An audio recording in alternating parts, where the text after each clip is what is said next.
বৈষম্য বিরোধী ছাত্র আন্দোলন ও জাতীয় নাগরিক কমিটির উদ্যোগে আত্মপ্রকাশ করতে যাচ্ছে নতুন রাজনৈতিক দল জাতীয় নাগরিক পার্টি। তরুণ প্রজন্মের নতুন রাজনৈতিক দল ঘিরে প্রত্যাশার কথা জানিয়েছে সাধারণ মানুষ। নতুন এই দলের কাছে তাদের নানান চাহিদা থাকলেও সুষ্ঠু ও সুন্দরভাবে জীবনযাপনের প্রত্যাশা যেন মুখ্য হয়ে উঠেছে। শুক্রবার বিকেলে রাজধানীর মানিক মিয়া এভিনিউয়ে আত্মপ্রকাশ ঘটতে যাচ্ছে নতুন এই রাজনৈতিক দলের। এ উপলক্ষে রাজনৈতিক অনুষ্ঠান ঘিরে দলের নেতাকর্মীদের বাইরেও অনুষ্ঠান স্থলে এসেছেন অনেক সাধারণ মানুষ। জাগো নিউজের কাছে তারা এসব প্রত্যাশার কথা জানান। দিনাজপুর থেকে এসেছেন শেখ সুমন আলী।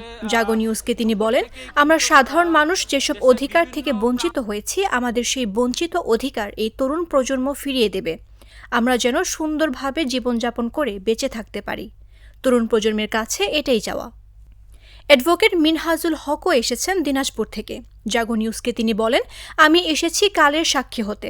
আমি আওয়ামী লীগের গঠন দেখিনি, বিএনপির গঠন দেখিনি, জাতীয় পার্টির গঠন দেখিনি, কিন্তু আজ যে নতুন পার্টি গঠন হচ্ছে সেই পার্টি গঠনে কালের সাক্ষী হতে এখানে এসেছি।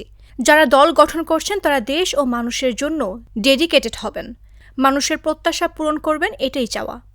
বিএনপি দেখছে, আওয়ামী লীগ দেখছে, জাতীয় পার্টি দেখছে, এখন বাংলাদেশের প্রতিটি জনগণ, প্রতিটি দেশের জেলা এবং প্রতিটি ভৌগোলিক অবস্থান থেকে বাংলাদেশের নতুন আমাদের সাথে সিরাজগঞ্জ জেলা থেকে সাইফ মুস্তাফিজ এবং মাহিন সরকারের নেতৃত্বে একটি বিশাল মিছিল এসে যুক্ত হয়েছেন। আমরা তাদেরকে স্বাগত জানাই।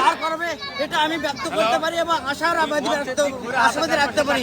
আল্লাহর অসীম মেহেরবানিতে আমরা বিশ্বাস করতে পারবো আগামীতে এই নতুন দল বিজয়ী হয়ে বাংলাদেশের নেতৃত্ব দায়িত্বভার গ্রহণ করবে। ঠাকুরগাঁও জেলা থেকে সানবিট সব দিবে সামাল।